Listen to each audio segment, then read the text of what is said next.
There is a memory older than fire, older than the first prayer ever whispered into a stone, older than the names of gods that children today learn by heart and adults forget by evening. It is the memory of an egg.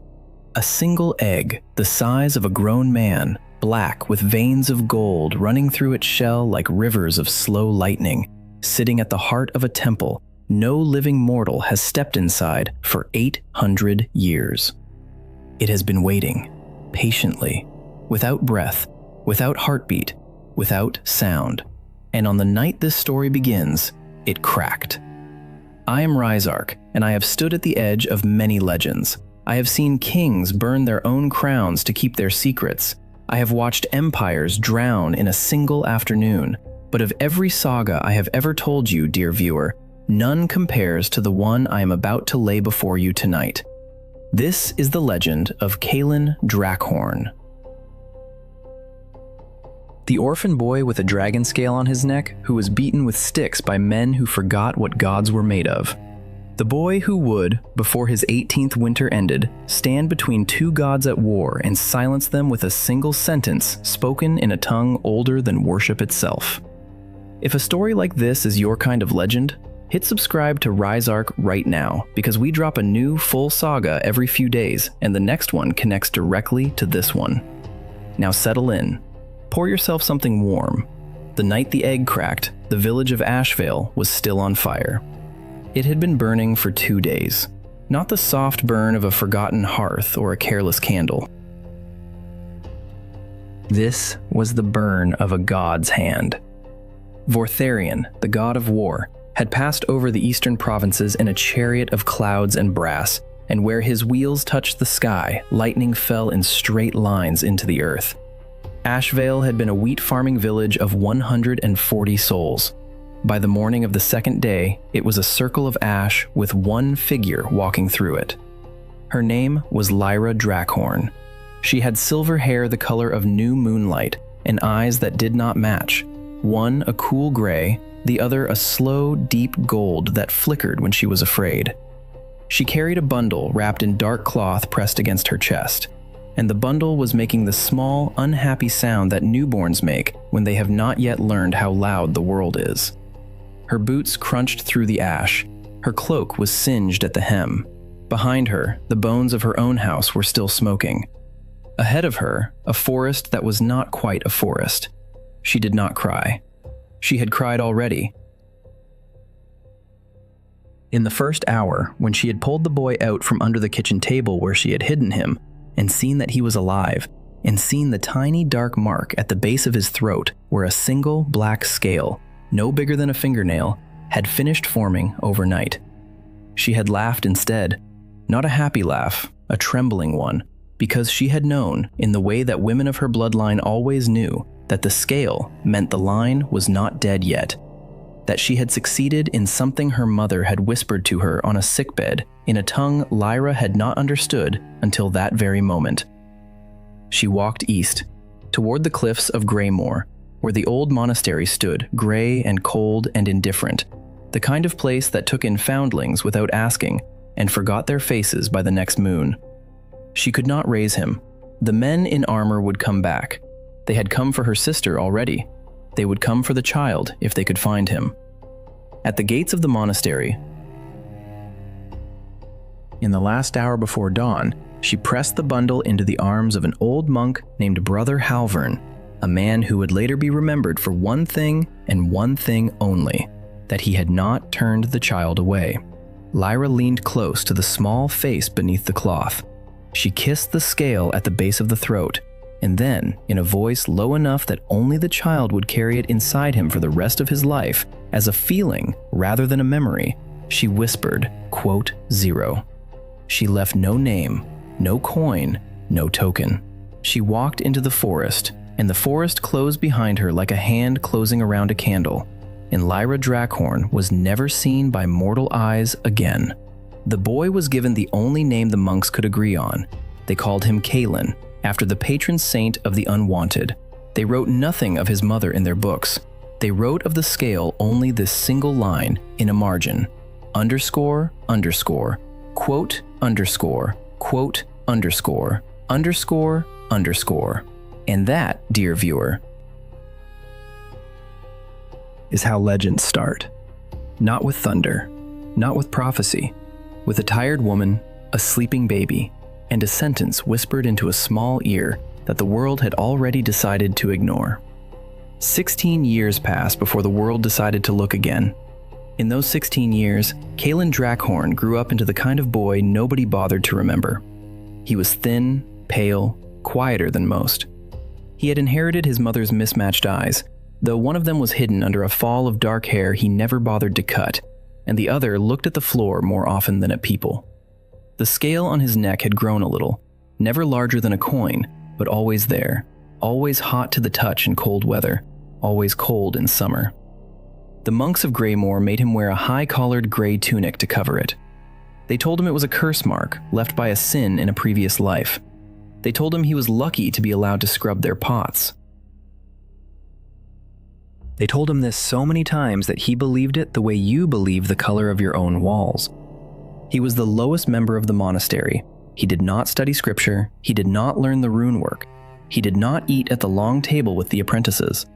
He ate cold porridge in the kitchen after everyone else had gone to bed, sitting on a stool with one short leg that wobbled.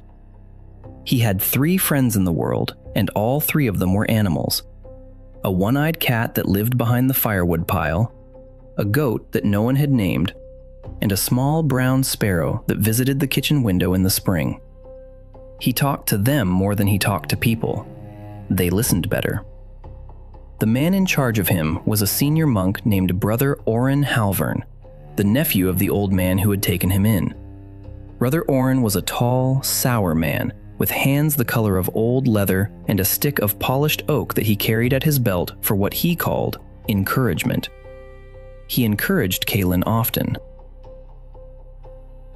Once, when Kaelen had spilled a copper pot of broth, Brother Orphan had encouraged him until the boy could not stand up for 2 days. Kaelen did not cry then either. He had stopped crying around the age of 9 because he had noticed that crying made Brother Orphan smile, and not crying made Brother Orphan tired and bored, and a tired, bored Brother Orphan was the safest version of him. The other apprentices, the boys with families and inheritances and futures, called Kaelen the Marked One when they were feeling kind, and worse names when they were not. They threw his bowl in the dirt when they passed the kitchen. They left dead mice in his cot. One winter, a boy named Roderick Wren had pinned him against the wall and tried to scrape the scale off his neck with a kitchen knife. The knife had bent, actually bent, like a piece of soft tin. Roderick had stared at the knife for a long second, decided he had imagined it, and walked away. Kaelen had stared at the knife for much longer.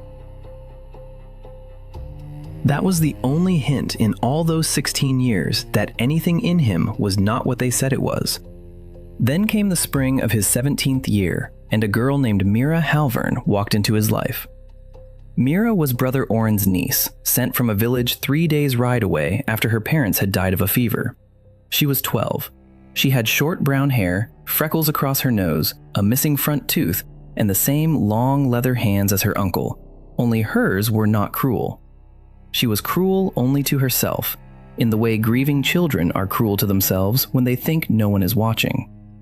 The first time she saw Kaelen, she was sitting on a bench by the well, kicking the dirt with her boots, and he was carrying water buckets back to the kitchen. She looked up. Their eyes met. He looked away first, the way he always did. She frowned. "You're the Marked One," she said. It was not a question. "They call me that," he answered. "What's your real name?" He had to think about it. Nobody had asked in years. "Kaelen." "Hi, Kaelen." She kicked the dirt again. "I'm Mira. I hate it here too." That was the entire conversation. He went on with his buckets. She went back to kicking the dirt. But for the rest of that day, and for the rest of that week, and for the rest of the spring, that single sentence rang inside Kaelen's head like a bell rung in an empty bell tower. "Hi, Kaelen." He had not understood until that moment that quote 10 could be a doorway, that a single word, said in a friendly voice by a person who did not despise him, could open a room inside him that he had assumed was sealed. Mira found ways to be near the kitchen. She brought him an apple once. Another time, she brought a small wooden carving of a sparrow her father had whittled before he died. She gave it to Kaelen without explanation. He kept it in his pocket every day after that. They did not become friends in the loud, laughing way children sometimes do. They became something quieter, two small people who had agreed, without words, that they would not be alone in the same way again. It was Mira who was almost crushed. It was the day of the spring ceremony, when the upper towers of the monastery were ritually swept of winter dust and the boys were ordered to clean the high galleries. Mira had snuck up to the gallery to watch. A loose stone, knocked free by a careless apprentice, slid from the parapet above her head. Kaelen, 3 floors below, was carrying water across the courtyard. He looked up for some reason. He did not know why. Later he would say it was because he had felt the scale on his neck go suddenly, deeply cold, the way it did sometimes for no reason. He looked up and he saw the stone falling, and he saw Mira directly under it. He did not think. He did not plan. He dropped the buckets. He ran. He ran across the courtyard faster than any boy in the monastery could have run, because the world around him slowed down. The dust in the air hung. The shouts of the apprentices stretched into long single notes. He saw the stone clearly, every chip in its surface, every vein of mortar still clinging to it. He reached Mira a heartbeat before the stone did, and he did the only thing his body knew to do. He threw both arms up over her head. The stone hit his forearms. It should have shattered both bones. It should have driven him into the ground like a nail. Instead, the scale on his neck flared hot, so hot it seared a perfect black mark into the inside of his collar, and his arms held. The stone broke, not into pieces, into fine gray sand, the way a dry leaf breaks when you close your fist around it. The sand fell harmlessly around them in a soft hiss. Mira opened her eyes. She was unhurt. Kaelen stood over her, arms still raised, panting, his collar smoking, the entire courtyard staring. For a long second, no one moved. Then, Brother Orrin Halvern began to scream. He did not scream in fear. He screamed in the particular voice of a man who has just discovered that a thing he has been beating for years is not what he believed it to be. He screamed for the senior monks. He screamed for the warden. He screamed the word, quote, 11, over and over, the only word his mind could find. Mira began to cry, finally, the long-held tears of 3 months of grief breaking loose all at once. Kaelen looked down at his own arms. They were not even bruised. The skin under his collar was hot. The scale had grown, just a little, just enough that he could feel it now against the cloth. A second, small warmth he had never noticed before. He should have run. He did not. He did not know how to run. He had spent 16 years standing still while people decided what to do with him. What saved him, dear viewer, was not courage. It was a stranger.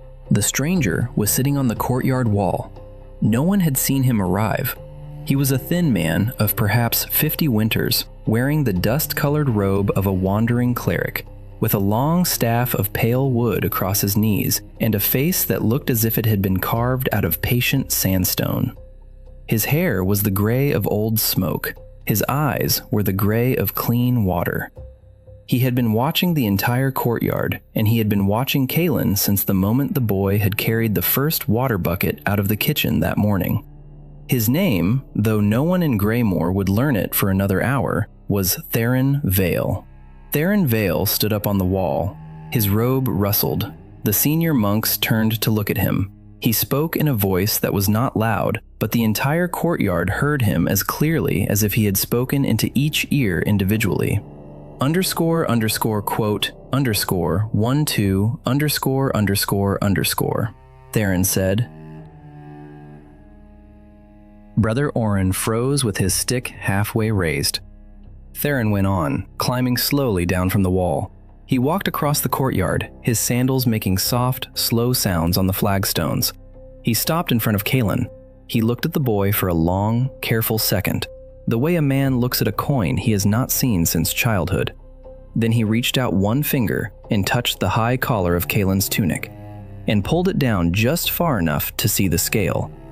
The scale was no longer black. It had bloomed. It was the deep, slow gold of a sunrise behind storm clouds, with veins of black running through it like roots. Theron's breath caught, just for an instant. He covered the scale again with the boy's collar, gently, the way you cover a sleeping child. "Pack your things," he said softly to Kaelen. "What few things you have. We are leaving before evening." I have a goat," Kaelen said. It was the only thing he could think to say. "Bring the goat," Theron said. He almost smiled. Brother Orn found his voice. "He is a ward of this monastery. He cannot simply—" "He is leaving," said Theron Vale without turning around. "And if you raise that stick to him one more time in the hour I am still here, I will personally show you what the inside of a stone feels like. Are we clear, brother?" They were clear. Mira ran to Kaelen and threw both arms around his waist and would not let go. Kaelen did not know what to do with his hands. He had never been hugged before. He patted her shoulder, awkwardly, 3 times, like a person tapping a door to see if anyone is home. He looked at Theron over the top of her head. Theron's face had softened, Theron said quietly. Kaelen said. He asked her. She nodded against his ribs without lifting her head. So that, dear viewer, is how Kaelen Drakhorne left the monastery of Greymoor, with a small bag of nothing, a wooden sparrow in his pocket, a 12-year-old girl gripping his sleeve, a goat on a rope, a one-eyed cat that simply followed without being invited, and a stranger named Theron Vale walking 3 steps ahead of him on a road that led south, toward a place Kaelen had never heard of, called the Sunspire Academy of Arcane Arts.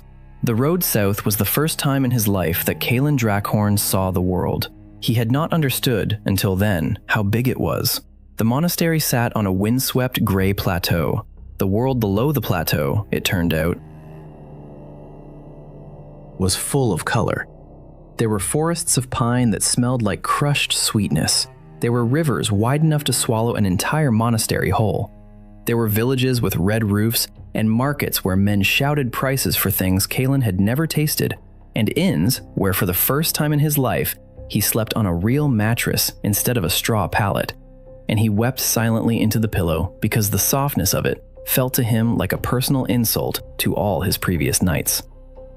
Theron taught him as they walked. Not magic, not yet. Theron said magic was the smallest part of what Kaelen had to learn.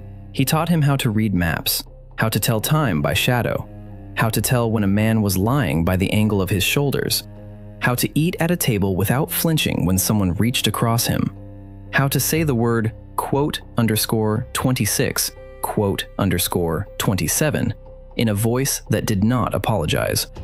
"27", . Theron told him on their 3rd evening on the road, as they sat by a small fire under a sky full of stars. 28, 29, said Kaelen honestly. 30, said Theron. 31. Mira sat on the other side of the fire, brushing the goat. The cat slept on her boots. The sparrow had not followed. Kaelen hoped it had found someone else's window. Mira had stopped crying about her parents during the day, mostly. She still cried at night, but she cried quietly, and Kaelen lay awake and did not pretend not to hear. Theron, Kaelen said on that 3rd night. Why did you come for me? Theron stirred the fire with a long stick. I did not come for you. I came for what you carry. There is a difference. But over the road south, I have grown fond of the boy, and not only of the blood. That is also a difference. Sleep, Kaelen. We have 8 more days. What do I carry? Theron looked at him across the flames. The firelight made his gray eyes look almost gold. The last working scale of the first dragon. Do you know what that means? No. Neither does anyone else alive, Theron said. which is why we are going to a school that will pretend you are nothing important, and you are going to pretend right along with them, until the day you cannot pretend anymore. Sleep. Kaelen did not sleep for a long time that night. He lay on his back and looked at the stars, and for the first time he wondered whether one of them belonged to him. 8 days later, they reached the city of Avernhold, and rising above the city, set into the white cliffs at the river's bend, was the Sunspire Academy of Arcane Arts. Sunspire was not a school. Sunspire was a cathedral pretending to be a school.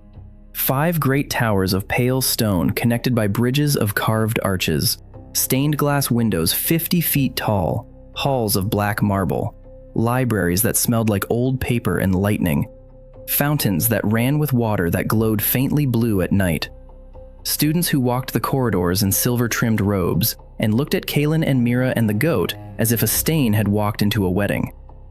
Theron presented Kaelen at the gates as a, quote, 41 Presses, the headmistress, an iron-spined woman in her 60s named Magistra Selene Vorath, accepted him with a thin smile that did not reach her eyes. Mira was placed with the auxiliary staff as a cleaning girl, paid in coin and meals. The goat was sent to the academy farm. The cat refused to leave Kaelen's bed, and after one attempt to remove him, the cat was simply listed in the rolls as Kaelen's familiar, which everyone agreed was the easiest solution. His roommates were 2 boys named Cassian Valor and Dorian Halix. Dorian Halix was a fat, cheerful boy from a lesser merchant house who liked food more than magic and made friends with Kaelen on the first night by offering him half a pastry without asking why his roommate was so pale. Cassian Valor was the other kind. Cassian was the second son of Lord Valor of the eastern coastlands. He was 16, tall, beautiful in the way ice is beautiful, with cold blue eyes and white blonde hair he tied back in a black ribbon. He had been raised on the assumption that the world was made of 2 categories, the people he was and the people he stepped over. He took one look at Kaelen Drakhorne, at the cheap tunic, at the shy posture, at the high collar that did not match the academy uniform, and he smiled the slow, inviting smile of a boy who has just been handed a new game to play. Quote 42, said Cassian by way of introduction. Quote 43, said Kaelen. Quote 44, said Cassian. Quote 45. He patted Kaelen on the shoulder, the way one pats a dog before giving it to someone else. He turned to Dorian. Quote 46. That was the beginning. Sunspire Academy taught 4 arts: rune carving, elemental shaping, soul resonance, and binding. Every student was tested in their first month and assigned a primary art. Kaelen tested into rune carving, the lowest of the 4, the one assigned to students with weak resonance. He had been told, privately, by Theron, to fail every test on purpose, to draw the runes wrong, to stutter when asked to speak the words, to never, under any circumstances, let the scale on his neck flare in front of an instructor. Quote 47, Theron told him on the night before classes began. Quote 48. Quote 49, Kaelen said. Quote 50. Quote 51, Theron said. Quote 52. Quote 53, Kaelen said. He surprised himself with how quickly he said it. So he failed, beautifully. He failed in rune carving so consistently that the senior instructor, a small, bald man named Master Velric Tan, eventually stopped calling on him in class and simply allowed him to sit at the back and quote underscore 54 underscore, which was what Kaelen wanted, because at the back of the room, with no one watching, he was carving the runes correctly, perfectly. He was carving them in the dust on his desk and wiping them away before anyone noticed. He was carving them in the air with his finger when he walked. He was carving them in his sleep. And every night, after lights out, he met Theron in a small, disused chapel on the western edge of the campus. A chapel everyone had forgotten existed. And there, by the light of a single candle, Theron taught him the things the Sunspire would never teach. He taught him the old runes. Not the 400 runes of the Academy curriculum, but the 77 first runes, the runes from which all later runes had been corrupted. He taught him how to breathe in the way that woke the blood, slow and low and from the belly, the breath of dragons. He taught him that the scale on his neck was not a piece of armor, but a doorway, and that one day Kaelen would have to walk through it. Kaelen asked. Theron said. Kaelen learned. Slowly at first, then quickly.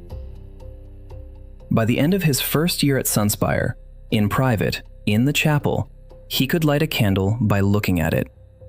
By the end of his second year, in private, he could move a chair across a room without touching it.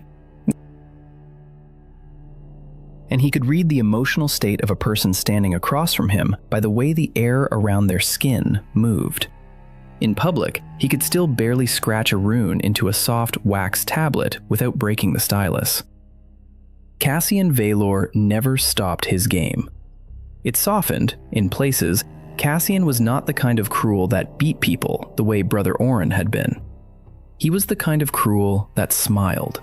He was the kind of cruel that made sure Kaelin's robes were accidentally stained with red ink the night before formal assemblies, who whispered to professors that Kaelen had been seen sleeping in class, who arranged, every now and then, for one of his social circle to spill a drink on Kaelen at dinner and then apologize too loudly. Dorian Hallex, the fat, cheerful boy, slowly drifted toward Kaelen and away from Cassian over the first year, simply because Dorian had a kind heart and no patience for performances. Mira was happy, or at least she was healing. She worked in the kitchens, which she liked because the head cook was a heavy old woman named Bessa, who treated Mira like the granddaughter Bessa had never had. Mira learned to read from one of the librarians. She learned to write from Kaelen. By the time Mira was 13, she was writing better than Kaelen was. She made him laugh, sometimes, in the quiet hours of the evening when they sat in the courtyard and shared whatever Bessa had snuck out of the kitchen for them. Kaelen had not known he could laugh until Mira had taught him how. It was, he thought privately, the most useful thing he had learned at Sunspire. The princess arrived in his third year. Her name was Selene Auvergne. She was the only daughter of King Halvor Auvergne of the Central Kingdom, 15 years old, sent to Sunspire because every Auvergne princess for 9 generations had studied there. She arrived in a carriage of black lacquer and silver wheels, with an honor guard of 20 riders. She had hair the color of dark copper, eyes the color of a winter sea, and a face that did not yet know how to lie. She was placed in advanced binding studies. She was housed in a tower of her own. She was forbidden by royal decree from socializing with students below the rank of high nobility. She broke that decree within 3 weeks. She broke it because she had been told by her instructors in a private meeting that the orphan boy named Kaelen Drakhorne was the worst student in the rune carving class, possibly in the entire academy, and that she was absolutely under no circumstances to speak to him because his presence at the academy was already a political insult to better houses. So naturally, she sought him out the next morning. She found him in the Western Library, hidden behind a stack of books, doing the homework he was supposed to be failing. She sat down across from him without permission. She looked at the page he was working on. She lifted one perfect copper eyebrow. "You're not supposed to know any of this," said Princess Selene Auvergne. Kaelen froze. He had been so absorbed he had not heard her come in. It isn't, he began. "Relax," she said. "I won't tell. I just want to know why." He looked at her. He did not know how to answer. He had no practiced lies for this question. So he told her something close to the truth. "Because someone told me," he said, "to be quiet about it, until I was ready." "Ready for what?" "I don't know." She studied him. He studied the table. She had a small, considering smile at the corner of her mouth. "You are the strangest boy in this entire school," she said. "Do you know that?" "I have been told," he said, "that I am the worst." "Worst and strangest are different things," said Princess Selene. "Worst is boring. Strangest is interesting." She stood up. She put her finger lightly on the page he was hiding. "Show me your real work sometime, Kaelen Drakhorne. I would like to see it."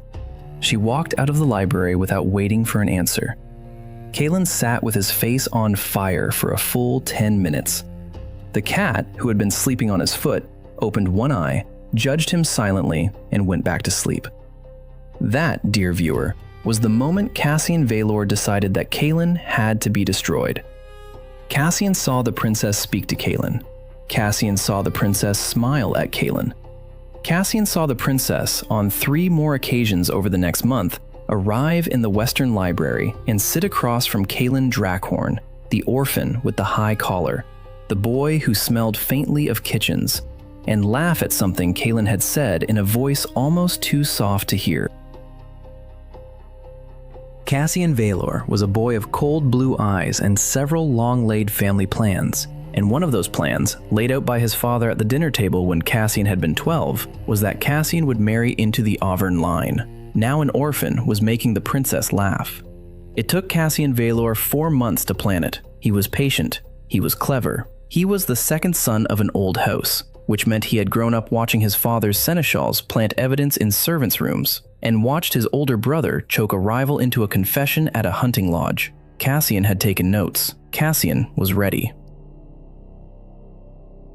The night he chose was the night of the spring binding, the Academy's largest ritual of the year, held in the main amphitheater under an open sky.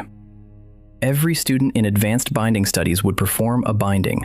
The princess would perform the longest and most complex one in front of the assembled court, who had ridden up from the capital for the occasion. There would be torches. There would be wine.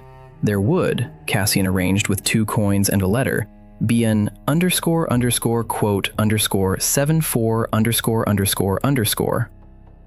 The incident was this. Half an hour before the ritual, while the princess was alone in her preparation chamber, a dagger inscribed with runes of the Drakhorne line, runes Cassian had paid an old scholar to forge convincingly, would be found in the folds of her ceremonial robe. The princess, panicking, would call for the guards. The guards would search the academy. The dagger, when traced, would lead to a small leather pouch hidden under Kaelen Drakhorne's mattress, containing 2 more daggers identical to the first. A letter in Kaelen's own hand confessing his obsession with the princess and his intention to quote 75 and 3 locks of copper hair tied with a black ribbon. The handwriting in the letter would be perfect. Cassian had been collecting Kaelen's homework for 2 years. The plan worked beautifully. Right up until it didn't. The dagger was found. The princess did not panic. Princess Celine Auvergne, 15 years old, looked at the dagger in her own hand, looked at the stitching of the seam where it had been hidden, looked at the runes on the blade, and thought for exactly 4 seconds. Then she did not call the guards. She walked, alone, out of her preparation chamber and across the campus to the Western Library, where she knew Kaelen Drakhorne would be sitting, because she had asked him to meet her there before the ritual, to wish him good luck on his minor part. She found him at the usual table.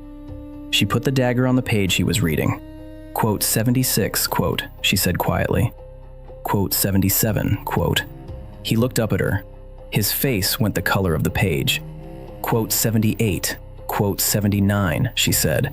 Quote 80, quote 81, he managed. Quote 82, quote 83, she said. Quote 84, quote 85, quote 86. She took his hand for 1 second. Her fingers were cold.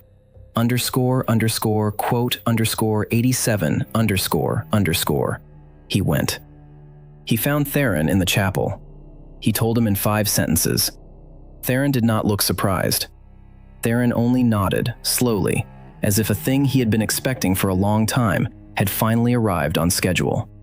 Kaelen said, Theron said, it took 6 minutes. Kaelen pulled Mira out of the kitchens with a story she did not believe but obeyed anyway. Bessa the cook, who had seen many things in her many years and had survived all of them, pressed a cloth bundle of bread and salted meat into Mira's hands without being asked, kissed the top of the girl's head, and said only, quote, 92. The cat appeared at Kaelen's heels as if summoned. They reached the lower gate. Theron was already there with a horse and a cart. "The princess?" Kaelen asked. "She will be fine," Theron said.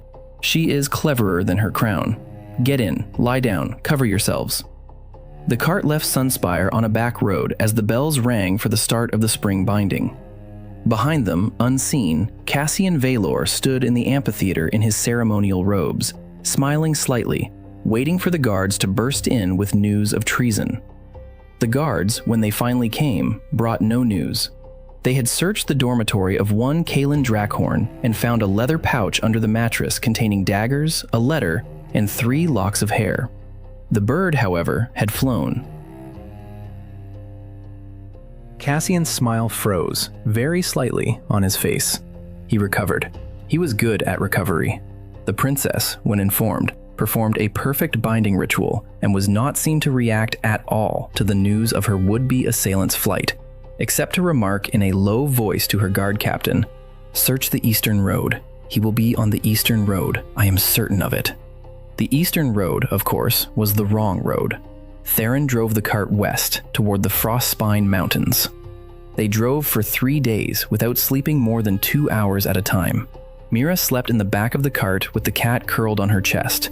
Kaelen sat next to Theron and watched the world slide past and tried to understand what had happened to his life. "They will catch us," he said on the second night. "They will not," Theron said, "because they are looking for a fugitive. A fugitive runs in straight lines. We are not running in a straight line. We are going home." "Where is home?" "You will see." On the 4th day, the road ended. It ended at the foot of a wall of mountains so tall the sky seemed to lean against them. The Frostspine.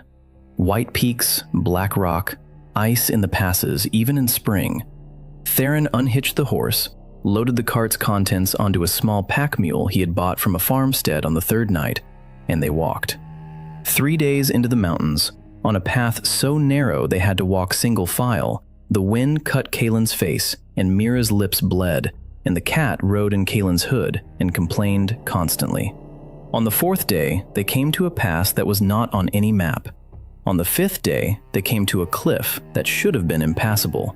Theron walked straight at the cliff and disappeared into it. Kaelen stopped. Mira stopped. The cat stopped complaining. "Walk," came Theron's voice from the cliff. They walked. The cliff was an illusion. It had been an illusion for, Kaelen later learned, 640 years. They stepped through what looked like solid stone and came out the other side into a valley. The valley was green. That was the first wrong thing. They were 3 days deep in mountains that should have killed them, and the valley below was green, lush, soft as the inside of a pocket. There was a river running through it. There were fields of pale silver grain Kaelen had never seen before. There were small stone houses with smoke rising from chimneys. There were people. And above the valley, on the far side, carved into the cliff face, was a great archway of black stone with veins of slow gold running through it. The same stone as the egg in the prologue, dear viewer. The same stone as the scale on Kaelen's neck. He felt the scale grow warm against his throat, then warmer, then almost hot. "Welcome," said Theron quietly, "to Drakhor Vale, the last home of your people." There were 43 of them. That was all that was left. 43 people in a hidden valley, the descendants of a line that had once numbered tens of thousands, the keepers of a memory the rest of the world had paved over. They had silver hair, or dark hair with silver streaks, or, in 2 cases, hair as black as deep water with veins of pale gold. They had mismatched eyes. They had small scales hidden under collars and cuffs and the soles of their feet. They were farmers and weavers and a blacksmith and 3 children and a midwife. They lived quietly. They had survived by being forgotten. Their elder was a woman named Kaelen Drakhorne. She was perhaps 80 winters old. Her hair was the white of fresh paper. Her eyes were the same mismatched gray and gold as Kaelen's mother's. When Theron led Kaelen into her small stone house, Isolde was sitting by a fire, working at a piece of weaving, and she did not look up. She finished her row. She set the weaving down. Then she lifted her face and she looked at Kaelen for a long, long time. And then her old hands began to shake, and then she stood up, and Kaelen Drakhorne understood, in the way bodies understand things before minds do, that he was looking at his own grandmother. She crossed the room. She took his face between her hands. She tilted his head down. She pulled his collar aside. She looked at the scale at the base of his throat.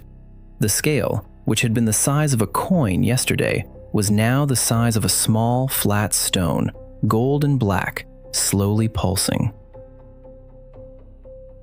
"My God," whispered Isolde Drakhorne. Lyra, my brave girl, you did it! You did it!" She looked into Kaelen's face. Her eyes were full of water. She said. Mira, standing in the doorway, gripped Kaelen's sleeve very tightly. The cat sat on her foot.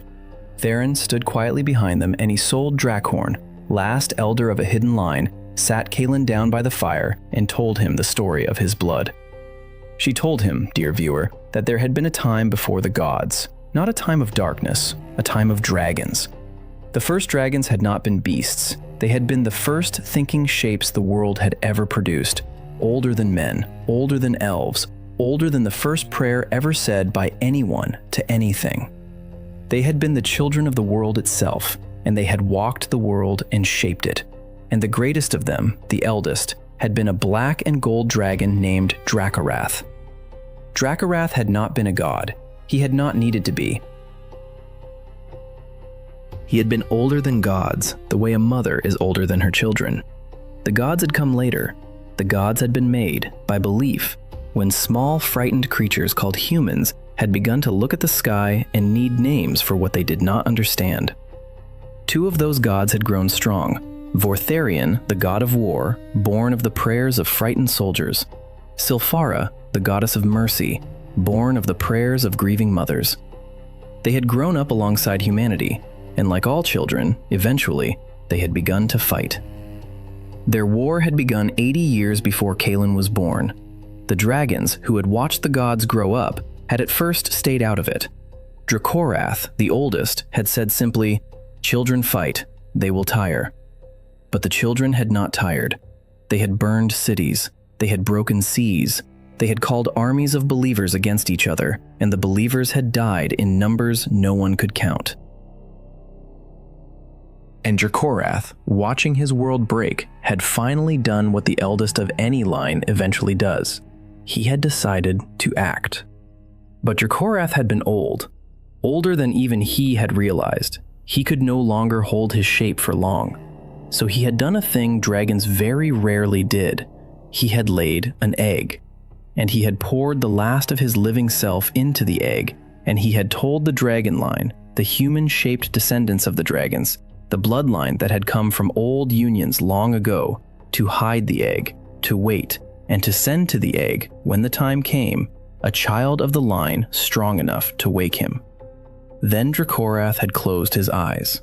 And the egg had gone into the temple at the heart of the eastern wastes, and the temple had been sealed, and the dragon line had been hunted to almost nothing by the priests of Vortharion, who had understood that any creature older than their god was a threat to their god.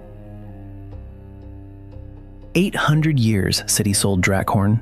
800 years we have hidden. Each generation we have hoped. Most generations the scale never even formed on a child's neck.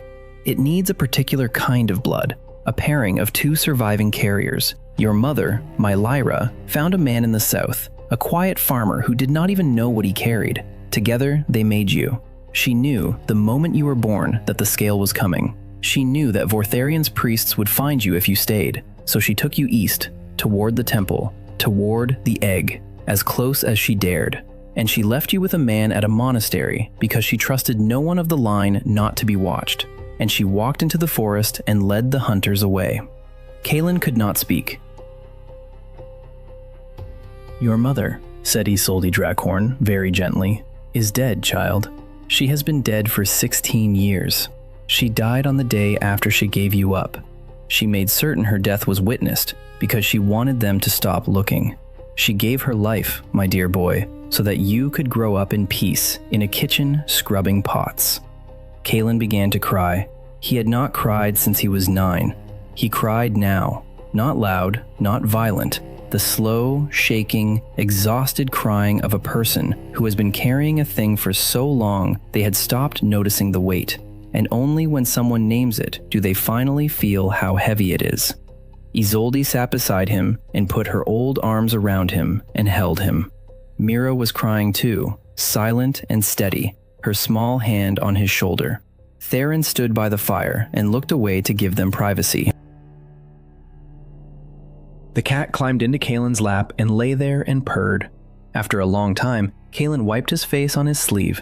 His voice, when it came, was hoarse. __quote_114__ Isolde. Drakhorne looked at her grandson, and her old face was full of a kind of love that does not know how to lie to the person it loves. Quote, 115, she said. Quote, 116. Quote, 117. Quote, 118, said Isolde. Quote, 119, she said, almost smiling. Quote, 120. Kaelen sat with that. The fire crackled. Quote, 121, he asked. Quote, 122. Theron said quietly from the corner. Quote, 123. Quote, 124. Quote, 125, Theron said. Quote, 126. Quote, 127, Kaelen said slowly. Quote, 128. Quote, 129. Quote, Theron said. Quote, 130. Quote, 131. Quote, 132. Quote, Theron said, with the smallest of smiles. Quote, 133. Quote, they rested in Drakhor Vale for 3 days. In those 3 days, Isolde and 2 of the other elders worked with Kaelen the way Theron had not been able to. They taught him the breathing of the deep blood, slow and steady from below the navel, breath that drew warmth from the scale outward through the whole body. They taught him to feel the second heartbeat that lived in the scale, faint and deep, and how to listen to it as one listens to a distant drum. By the second day, the scale had spread. It was no longer a single coin-sized patch. There were 2 more on his collarbones, smaller, and a thin tracing along the inside of his right forearm.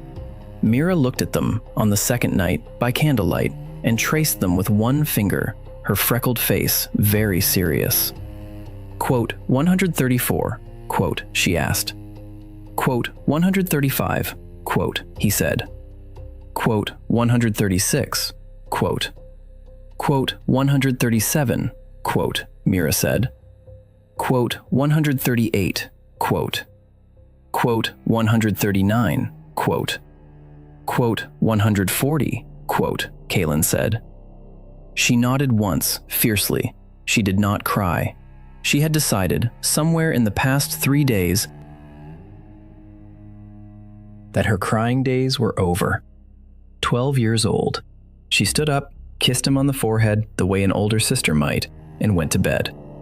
On the morning of the 4th day, Kaelen rode out of Drakhor Vale. Theron rode beside him. Behind them rode 3 of the dragon line, a young woman named Kaelen Drakhorne, her brother Talon, and an older man named Joran, who was the blacksmith, and also, it turned out, a man who could fight with a long axe in a way that suggested he had not always been a blacksmith. Mira was not allowed to come. She watched from the gate. Isolde stood beside her, one old hand on the girl's shoulder. The road east took 6 days. They were attacked twice. The first attack was a band of common bandits who Joran and Talon dispatched with a competence that suggested the bandits had picked the wrong week to be bandits. The second attack was different.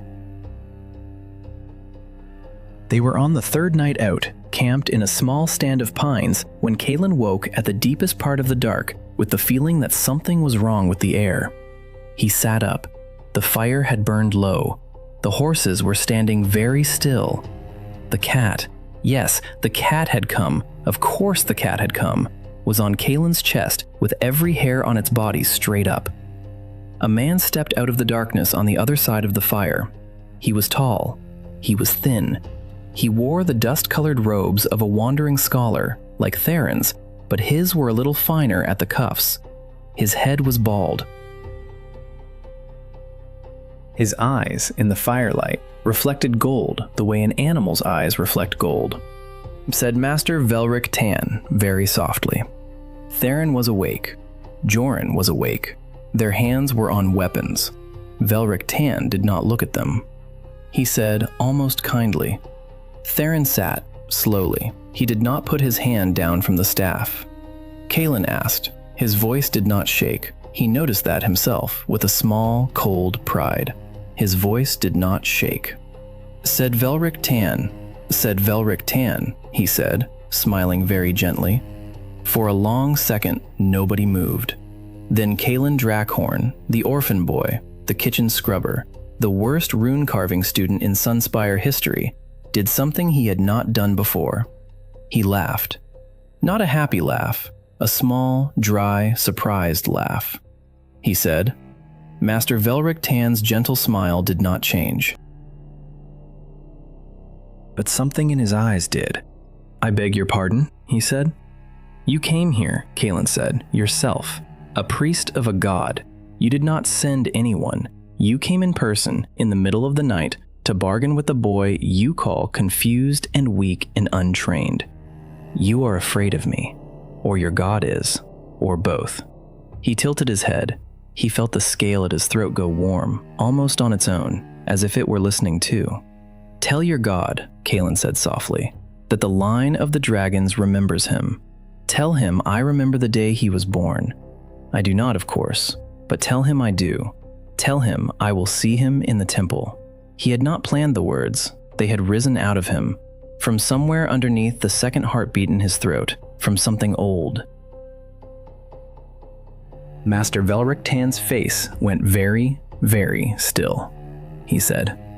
Kaelen agreed. Velric Tan moved. What happened next, dear viewer, lasted perhaps 4 seconds, and Kaelen would never quite be able to put it in order again. Velric Tan's hand came up with a thin black blade in it that had not been there a moment before. Joran shouted. Theron's staff struck the ground, and a circle of pale light flared around the camp. Velric Tan stepped through the circle as if it were not there. The blade came down toward Kaelen's heart. Kaelen did not move backward. He moved forward. He raised his right forearm, the one with the new tracery of scale running along the inside, and the blade struck the scale and stopped. Just stopped, as if it had hit stone, and Velric Tan, for the first time in the entire encounter, looked surprised. Kaelen put his other hand flat against Velric Tan's chest. He did not push hard. He pushed with the breath of the deep blood, the breath Isolde had taught him, slow and warm from below the navel, out through the palm. Master Velric Tan flew backward across the camp like a leaf in a strong wind. He hit a pine tree. The pine tree cracked. He slid down it. He was alive, but he was not getting up immediately. Theron was on him in 3 strides with a length of cord, binding his wrists behind his back with the precision of a man who had bound priests of war gods before. Kaelen said. He was breathing hard. He had not realized he had been holding the breath. He was shaking, suddenly, with the after-coldness of the thing that had just moved through his arm. Theron said. Theron looked at him across the unconscious priest. His gray eyes in the firelight were almost soft. Quote, he said. Quote, Kaelen said. Quote, Theron said. They reached the city of Avernhold 3 days later, and the city was burning. Not all of it, not yet, but the eastern district was on fire, and the smoke was visible from 20 miles out. Vortharion had passed over the city 3 nights before. He had not destroyed it, he had only, quote it, a lance of brass-colored lightning had struck the eastern temple, and the eastern temple, which had been dedicated to Sylphara, had collapsed. Sylphara had answered with a wall of cold wind that had stripped the leaves from every tree on the western hills and frozen the river for a single day in mid-spring. The king, Halvor Auvergne, was holding court in his great hall and trying not to weep openly because the gods were coming closer and there was nothing anyone in his hall could do about it. And Theron Vale was a fugitive harborer, and Kaelen Drakhorne was on every guard post in Avernhold. a wanted fugitive accused of attempting to murder the princess, and they had to enter the city to reach the princess, because the princess was the only person in Avernhold who knew that Theron Vale was not a kidnapper, and Kaelen Drakhorne was not a would-be assassin. They entered through the kitchen. This is, I admit, not a heroic sentence, dear viewer, but it is the truth. Mira Halvern, who had grown up in kitchens, had given Kaelen, before they parted in Drakhor Vale, the name of a back-alley grocer in Avernhold who supplied the Sunspire kitchens, who was Bessa the cook's brother-in-law, and who, Bessa had once told Mira, owed her enough that he would help her hide a body if she asked, gods forbid. They went to the grocer. The grocer looked at Kaelen, looked at the goat. Yes, the goat had also come east, of course it had, and then looked at Theron's face and asked no questions. He hid them in a root cellar for one night. In the morning, he sent a small bread cart up to Sunspire with 2 extra loaves at the bottom, containing 2 folded notes. One was for Mira's friend Princess Selene in her tower. The other was for an old librarian named Master Pell, who had taught Mira to read, because Theron suspected that Master Pell was, secretly, also a member of the Open Hand. Both notes reached their destinations. Princess Selene Alvern read hers in her tower, alone. It said only, "He is here. He is not who they say. He is what we hoped. The library at midnight. Come alone. Tell no one. Burn this." She burned it. She came alone. She came at midnight.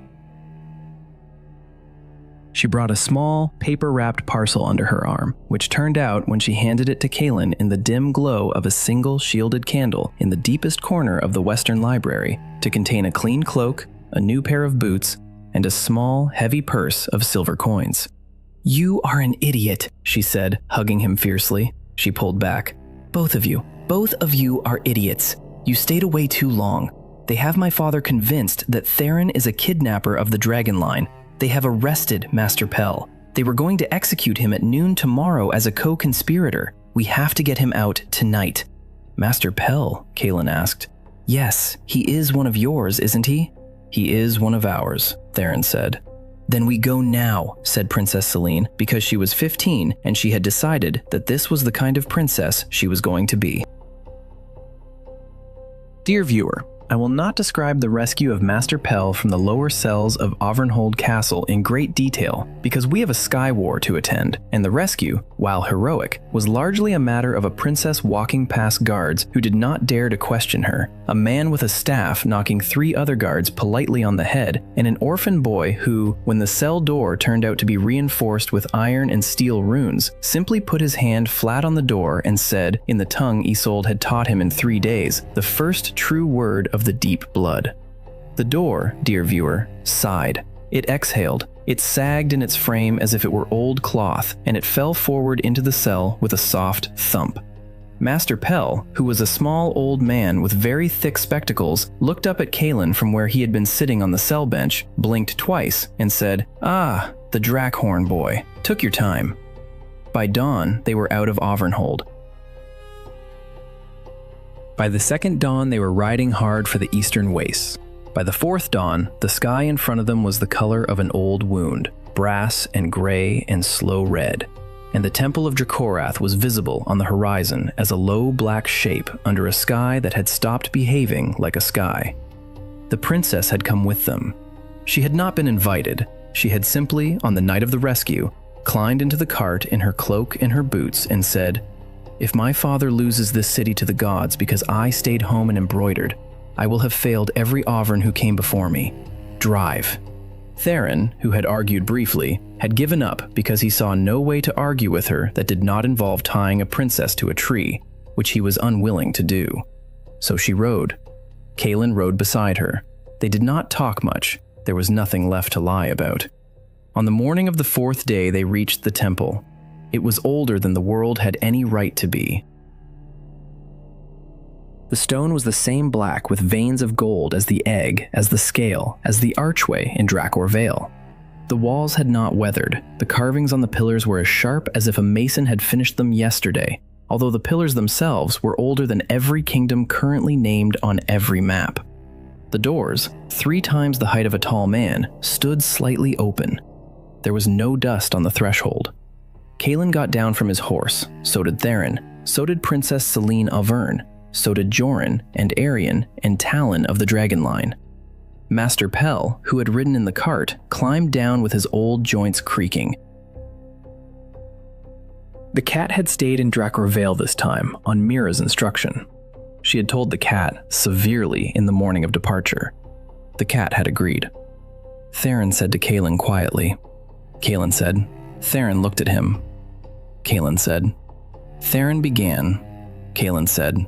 He had grown, dear viewer, in the last 6 days. His voice was quieter than it had ever been, and it was harder. There was a long silence. Said Theron softly. They went behind the ridge, all of them. Princess Selene Auvergne stopped at the last second. She walked back to Kaelen. She put both her hands on either side of his face, and she leaned in, and she pressed her forehead to his for 1 second, and she said, Kaelen said. He did not know whether it was true.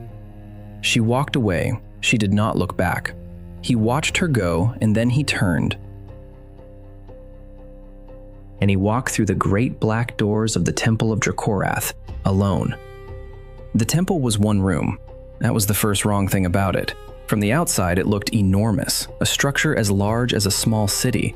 But inside, it was a single great chamber, and at the center of the chamber was a stone plinth, and on the plinth was an egg. The egg was the size of a grown man. It was black, with veins of slow gold running through it. It was breathing, not visibly, but the room around it was breathing in the same rhythm. Kaelen could feel the air gently push and pull against his skin. He walked toward the plinth.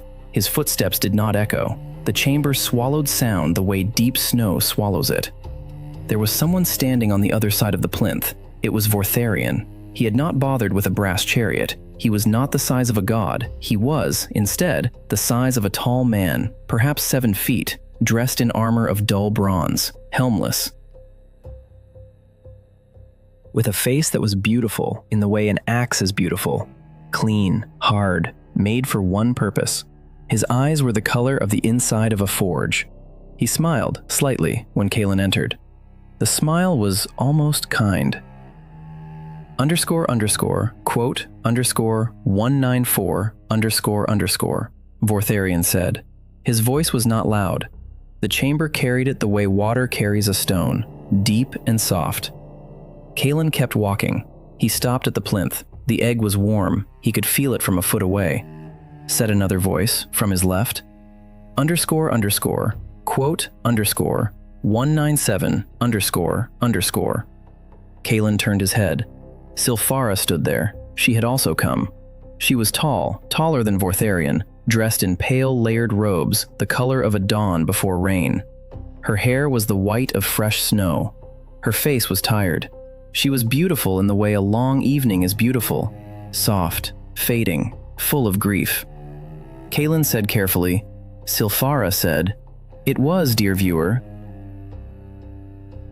A very persuasive speech. Kaelen Drakhorne was 17 years old. He had been raised in a kitchen. He looked at Sylphara, the goddess of mercy, and he saw a tired woman asking him to please end her suffering, and a great deal of him wanted, very badly, to say yes. But he had been taught, dear viewer, by a man named Theron Vale on the 3rd night of a long road south to be suspicious of everything anyone had ever told him. So he kept his hand off the egg. He looked from Sylphara to Vortharion. Vortharion was watching him with the patience of a man who had set a trap and was waiting only to see which way the animal went. Kaelen said slowly, said Sylphara, said Vortharion. Quote 206, quote, Kaelen said. Quote 207, quote, Sylphara said.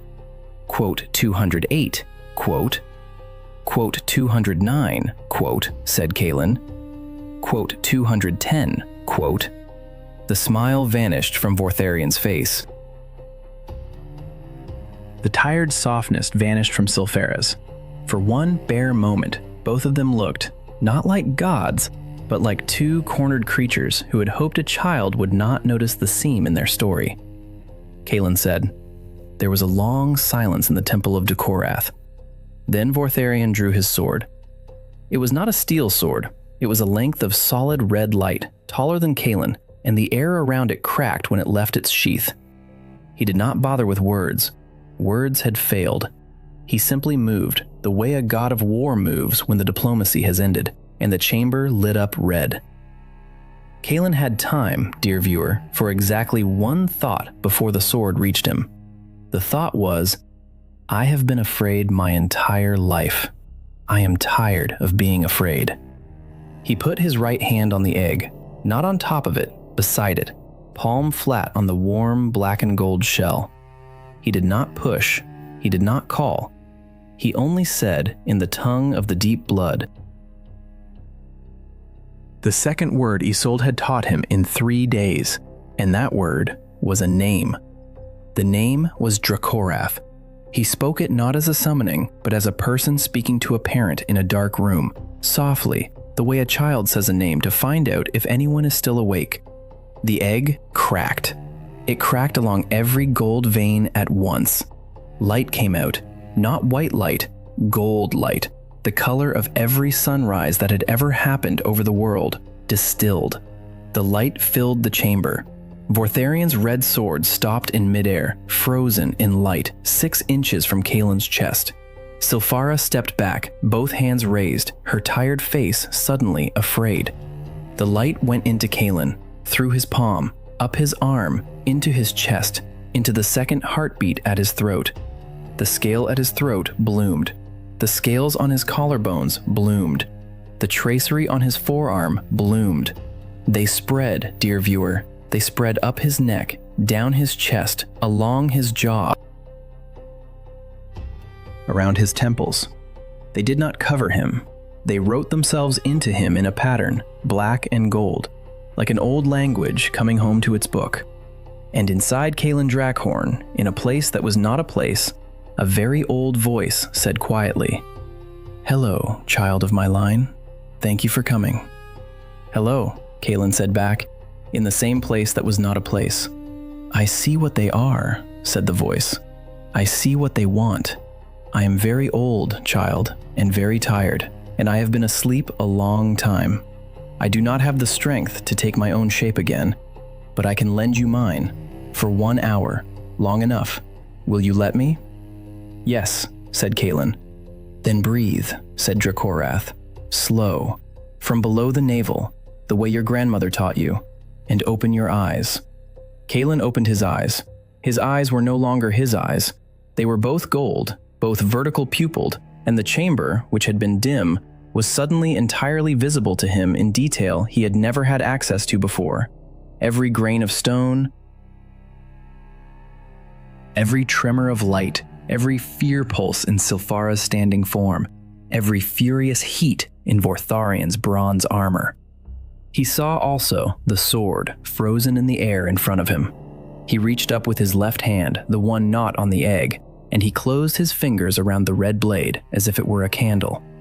The blade went out. Not broke, went out. The way a candle goes out when you pinch the wick. Vortharion stared at his empty hand. Kaelen lifted his right hand off the empty shell of the egg. The egg crumbled. There was nothing left inside. There had not needed to be. He took 1 step around the plinth, and as he stepped, the chamber walls fell away from him, not because they had broken, but because he was no longer choosing to be inside them. He stepped into open sky. Vortharion was there. Sylphara was there. Below him, very far below, was the eastern wastes, brown and vast and patient. Above him was sky, blue and endless. He was standing in the air. He did not think about it. The body Drakhorne had lent him knew how to do this, the way Kaelen's old body had known how to breathe. "Children," said Kaelen Drakhorne, and the voice that came out of him was his own voice, and another voice underneath it. And the second voice was the voice of every old thing that had ever watched the world be young. "Children, stop fighting." Vortharion roared. He came at Kaelen with both hands open, no weapon, the raw force of the god of war without a tool, the kind of charge that had unmade armies. Kaelen did not move. He raised one hand, palm out. Vortharion struck the palm. The sky around them rang like a bell. Vortharion stopped. He could not pass the palm. He pushed. The bell rang again, louder. He could not pass the palm. He looked, for the first time in his long divine life, at his own hand pressed against another being's hand, and he saw that his hand, his god hand, was the smaller of the two. Sylphara, on the other side, was not stupid. She had already gone to her knees in the air. Quote, 215, quote, she said quietly. Quote, 216, quote, 217, quote, Kaelen said gently, without lowering his hand from Vortharion's. Because you have lost, not because you are sorry. I know the difference. I am still going to bind you, but I want you to know that I know. Stand up, Sylphara. I am not here to humiliate you. I am here to retire you both. He looked at Vortharion. He pushed, very gently, with the palm. Vortharion flew backward across the sky, the way Master Velric Tan had flown backward across the camp, and stopped, suspended, 50 feet away, held in place by something that was not visible. Sit, Kaelen said. Both of you. Sit on the air. I am going to speak the binding now. It is not a spell, it is a promise. You are going to repeat it after me. If you do not repeat it, I will end you, and I will mean it. And the world will be without you, and the world will rebuild what it needs without you, and that will probably be the better outcome anyway. Do you understand? Sylphara nodded. Vortharion, after a long moment in which his forge-colored eyes burned and finally banked, nodded also. The binding took a long time, dear viewer, long enough that the sun moved across a quarter of the sky. The words Kaelen spoke were not words a human throat could have produced unaided. They were the words of the deep blood, the tongue Drakhorne remembered from before the gods had been born, the tongue in which the world had first been named. The two gods repeated each phrase. As they repeated, something happened to them. They grew smaller, not in body, but in weight. The terrible heaviness of their presence, the thing that had pressed down on the world for 80 years and had bent the lives of every mortal beneath them, lifted, slowly, phrase by phrase. Vortharion's bronze armor faded to dull gray. Sylphara's pale robes lost their luminosity. By the time the binding was complete, dear viewer, they were two figures in the sky, still tall, still beautiful in their hard ways, but no longer gods of the kind that could level a city with a sneeze. They were bound to peace, to smallness, to the world rather than above it. They could no longer take a life by their own will. They could no longer answer a prayer of war or grief by changing the weather. They would walk among mortals, if they chose, and be useful in the small ways small beings were useful to one another. And they would do this for as long as the line of Drakhorne endured. The binding had teeth, but the teeth were soft. Kaelen had not hated them, dear viewer. He had pitied them. He had, in the end, bound them the way a son binds an aging parent who can no longer be trusted with a kitchen knife. Gently, firmly, with love, and without apology. When it was done, they fell. Not as a fall, as a settling. They drifted down to the earth, lighter than they had been, and they landed on their feet, and they walked away from the temple, and they did not look back. And that was the last time anyone in the world ever saw a god of the old kind walk on living ground. The body Drakhorne had lent Kaelen began to dim. "I am tired, child," said the very old voice inside him. "I have spent the last of my walking. I am going to sleep again now. Not in an egg this time. In you. In your blood. The line will carry me. Some grandchild of yours, someday, when the world needs me, will dream me, and I will speak through them as I have spoken through you. Until then, I am asleep. Take good care of the line. Take good care of the girl in the kitchen. Take very good care, child, of yourself. You are mine, and I am proud." "Thank you," said Kaelen. "For what?" for waking up for me." There was a soft, low, inward laugh, the laugh of a creature so old it had heard everything ever said and was still amused. Then the gold light folded inward, and the second heartbeat at Kaelen's throat slowed, and the scales across his face and chest faded back into the small, original patch at his throat, plus a few new traceries at his wrists and his collar that did not fade. They remained, soft and dark and quiet, the marks of what he had carried and would carry. His eyes returned to their mismatched gray and gold, only the gold one was a little brighter now, and would always be a little brighter from that day forward. He sank slowly through the air, and his bare feet touched the steps of the temple of Drakhorne. The temple was already crumbling. It was not falling, it was retiring. It had done its work. It folded inward, stone by stone, into the earth, until there was nothing left but a circle of grass on a low hill. And on the grass were footprints, and the footprints were Kaelen's. And they walked away from the circle, and the world had a new shape now.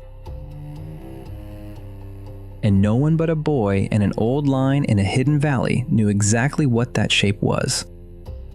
Behind the ridge, 4 people and 3 horses had been lying flat on the cold ground for what felt like a very long time.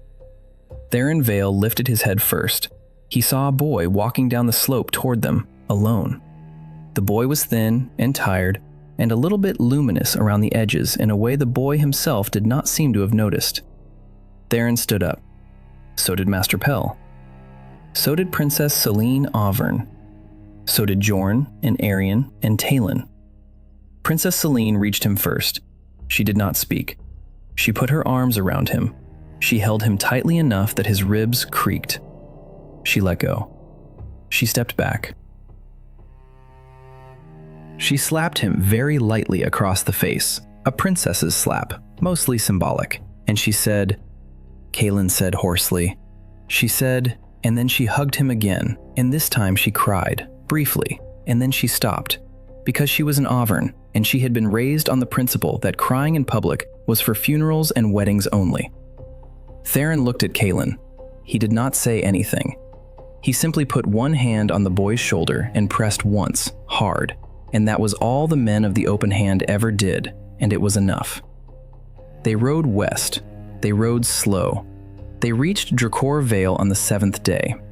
As they came through the illusion in the cliff, the valley was full of small, bright lights, because the dragon line had set out lanterns, because someone had told them, by means they did not explain, that the boy was coming home. Nira Halvern was at the gate.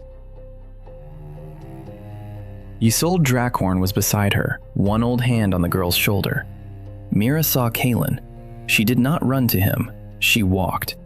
She walked like a person who had decided that she was not a child anymore.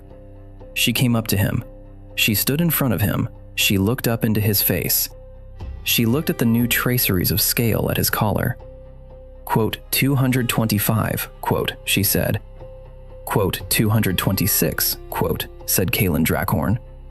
Quote, 227, quote. Quote, 228, quote, said Mira Halvern. Quote, 229, quote.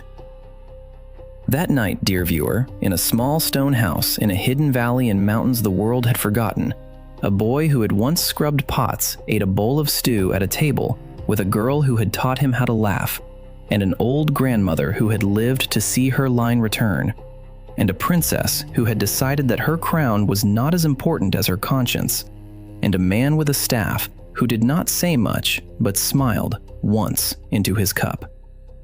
The cat was on Kaelen's foot. The goat was outside.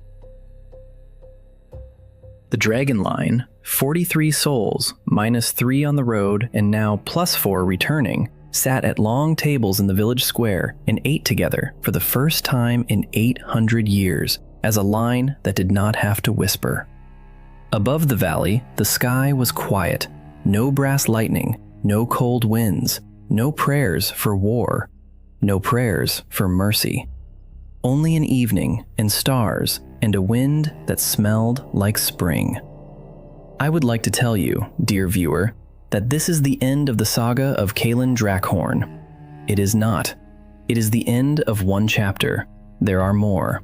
Because, you see, on the night of the dinner, while Kaelen was eating stew, a long way to the north, in a place even older than the Temple of Drakhorne, a third presence, older than Vortharion, older than Sylphara, but younger than Drakhorne, just barely, opened one eye for the first time in 1,000 years. It had not been disturbed by the war of the children gods. It had been disturbed by the binding. Because the binding had been spoken in a tongue that the third presence remembered. The third presence had thought it was the only one left who remembered that tongue. To learn that someone else had spoken it, in a young throat, on a hill in the eastern wastes, was, for the third presence, the most interesting thing that had happened in 1,000 years. The third presence sat up. We will meet the third presence in the next saga, dear viewer. I am RiseArc. I have been your storyteller through the legend of the last dragon Heir, the orphan of Greymoor, the worst rune-carving student in Sunspire history, the boy who silenced 2 gods with a sentence in a tongue older than worship.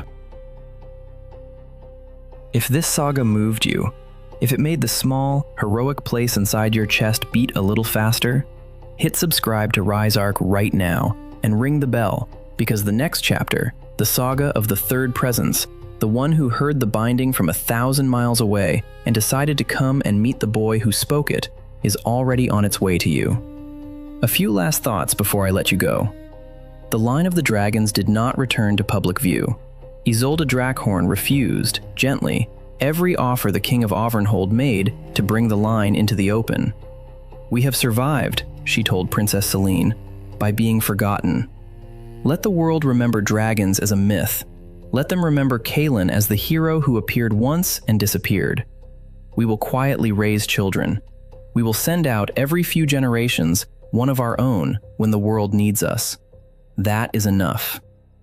Master Velric Tan was found bound on a road and recovered by his order. The order, however, was no longer the order it had been. With Vortharion bound, the priesthood lost most of its power and most of its donors. Master Velric retired to a small village in the south, where he is said to have taken up beekeeping. It is also said, by people who pass through that village, that he is, on the whole, a kind beekeeper. Whether this is redemption or merely the absence of opportunity, I leave to you, dear viewer, to judge. Cassian Valor was disinherited by his father within the year, when his role in the planted evidence scheme came out under questioning during an entirely unrelated tax audit of the Valor estate. He went south. He is rumored to be a moderately successful actor in a traveling troupe in the southern coast cities. He plays, apparently, mostly villains, and is said to be very good at it. Make of that what you will. Princess Selene Auvergne returned to her father's court and began, at the age of 16, to take a quiet but firm hand in the running of the kingdom. She is the kind of queen, dear viewer, that historians 100 years later will write entire books about, and her reign will be remembered as one of the longest periods of peace in the Central Kingdom's history. She and Kaelen wrote letters to one another for the rest of their lives. Whether anything ever became more than letters is, again, none of our business. Theron Vale returned to the road. The open hand had work elsewhere. He visited Drakkar Vale twice a year, every year, for the rest of his life, and on his last visit, an old man, he sat by the fire with Kaelen and Mira, who were grown by then, and he said, "I came for the blood. I stayed for the boy. That was the better trade." And then he died quietly in his sleep that night, in the small guest house Isolde had built for him, and he was buried in the valley, and the dragon line keeps his grave clean to this day. Mira Halvern grew up. She did not remain a kitchen girl. She studied and she wrote, and she became, in time, the chronicler of Drakkar Vale, the keeper of its history, the woman who finally wrote down, on parchment, the story of the line. The book she wrote is the source of most of what I have told you tonight, dear viewer. It is called, simply, The Returning. There are, in the world, perhaps 12 copies. I have been allowed to read one. Whether Mira and Kaelen in time became more than the brother and sister they had been at 12 and 17, well, they had a great many quiet years together. The last page of the Returning ends with a single sentence in Mira's hand. __quote _233 _ Kaelen Drakhorne lived to be 91. He never wore a crown. He never sat on a throne. He raised 3 children, and 2 of them carried the scale. And he taught them the breathing of the deep blood. And he taught them to be suspicious of everything anyone had ever told them. He was, by every account, a gentle father, a slow speaker, a man who laughed easily once he had learned how, and a man who, when angered, became very, very quiet, and people who knew the signs got out of the way. He never again stood between 2 gods in the sky. He never had to. The world had learned, on a hill in the eastern wastes, that there was someone older than its loudest children. And the loudest children, dear viewer, do not soon forget a lesson like that. That, dear viewer, is the legend of Kaelen Drakhorne. I am RiseArc. I told you at the beginning of this story that you would understand. By the end of it, why some bloodlines were buried for a reason, why some eggs wait 800 years to hatch, and why the price of silencing gods is heavier than swinging a blade against them. I hope now you do. Some bloodlines are buried because the loudest powers in the world are afraid of what the quietest powers remember. Some eggs wait 800 years because the right child has not yet been born to wake them, and the world cannot be trusted to recognize the right child until the right child has refused, with their own mouth, to be what the world tried to make them. And the price of silencing gods, dear viewer, the price is this. The boy who silences them must spend the rest of his life choosing, every morning, to be small, to eat dinner at a table, to kiss a forehead, to laugh at a child's joke, to not become the thing he replaced. That is the heaviest weight in this saga, not the binding in the sky, the dinners afterward, year after year, for 74 more years. Choosing every single evening to be a man and not a god. That, in the end, is what the dragon line carried. Not power, restraint.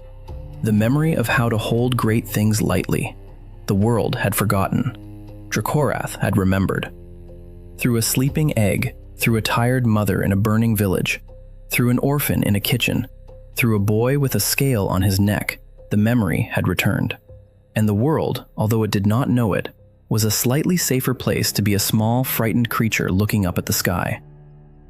If this story has touched something in you, dear viewer, I want you to do one thing for me before you click away. I want you to think about your own scale. The thing on you that the world has called a curse, an embarrassment, a flaw, a reason you do not belong. The thing they have told you to cover with a high collar. The thing the cruel teacher hit you for. The thing the cruel boys mocked you for. The thing you have carried quietly for years while you scrubbed pots in whatever kitchen life put you in. Be suspicious, dear viewer, of everything anyone has ever told you about that thing. Because there is, occasionally, in the long, slow history of the world, an egg waiting 800 years to hatch, and the egg is waiting for a particular kind of blood to walk past, and the blood does not know it is the right blood, because the blood has been told its whole life that it is the wrong blood. Be the boy in the kitchen who looks up when the stone falls. Be the girl on the bench who says hi. Be the old man on the wall who steps down and speaks for the child. Be the princess who reads the planted dagger correctly in 4 seconds and walks alone across the campus to warn him. Be Theron Vale and bring the goat. Be Mira Halvern and ask for the promise about dinner. You do not have to silence 2 gods, dear viewer. Almost no one does. But the world, all around you, every day, is full of small versions of the same fight. The stone is falling somewhere right now. There is someone underneath it. You can run. I am RiseArc. Thank you, with all of the small, heroic place inside my own chest, for sitting with this story. If you watched this far, you are my kind of viewer. Subscribe, ring the bell. The next saga is already coming. The third presence is awake. The boy is older now in the next one. the world has changed shape. There are new players in the game, and one of them is going to walk into Drakhor Vale itself, which has not happened in 800 years, and ask Kaelen Drakhorne for help with a problem that even the Binding cannot solve. You will want to be there for that one. You really will. Until then, dear viewer, eat dinner with the people you love. Keep your promises. Cover your scale only when you choose to. And remember, the loudest powers in this world are usually the youngest ones. The oldest powers are quiet. The oldest powers are patient. The oldest powers, dear viewer, are usually sitting in a kitchen somewhere, scrubbing a pot, waiting for a stone to fall. Be kind to them. They remember more than they say.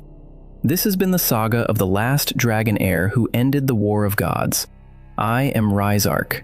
Good night, dear viewer. Sleep well. The sky is quiet tonight, and that is not nothing. That is, in fact, almost everything.